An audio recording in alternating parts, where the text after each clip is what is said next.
Hey guys, it's Andrew from Cardinal Kia. In this video, I'm going to show you how to use your ambient lighting in the all-new 2023 Kia Sportage Hybrid.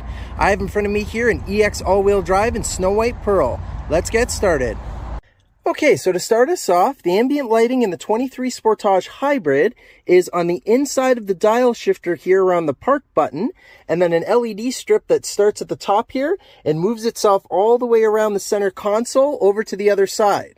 We're going to head into the 12.3-inch infotainment screen to make our adjustments to it. So we can either hit the setup button down here in the control center when your media controls are showing, or from the home screen, we can swipe to the left and hit setup in the bottom right corner here. Then we're going to go into vehicle, and then you can go into lights. Then ambient light is at the top. Now that we're in the settings, at the top here, the first option is to go into the brightness. Right now it's set to 5. It's not going to be like, overly bright or anything. I'm going to go ahead and adjust it up to 10. And we'll see, I don't know if there'll be a big difference on the camera, but it actually looks a little brighter, a little more vivid. So you can adjust the brightness as you want to. By no means is it going to light up the cabin or anything at night. It's just going to make it brighter and more vivid for you. On the left here, we can go into color.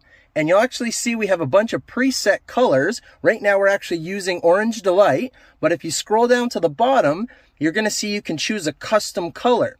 And if you hit set custom color, then it gives you the whole color spectrum to kind of play with to make it whatever you want. So right now we kind of got it a pinky purple there. It looks pretty bright, looks neat. We can go then out of that, and then you see dimmed in dark. So at nighttime, your headlights are coming on. What it'll do is it will just kind of tone down the volume of the light, and it'll just dim it a little bit for you. Even if you didn't have it on, like I said, it's not going to light it up, but it's just going to tone it down for you so that it's not too bright.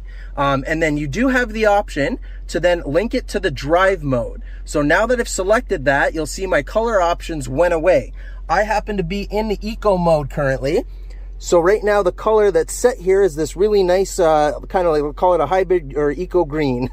If I go and switch the drive mode, so right now I'm in sport mode, it's going to switch those lights over to red, just kind of like it did on the instrument panel there.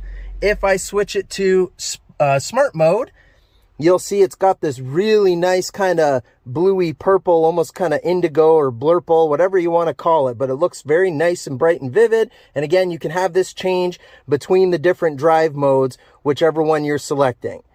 And then if you didn't want to link it to the drive mode, you just make sure that that's not checked, and then you can set it to a static color. And it's up to you how you want to have it set. And that's how you do it. Thanks for watching, guys. Kia. Movement that inspires.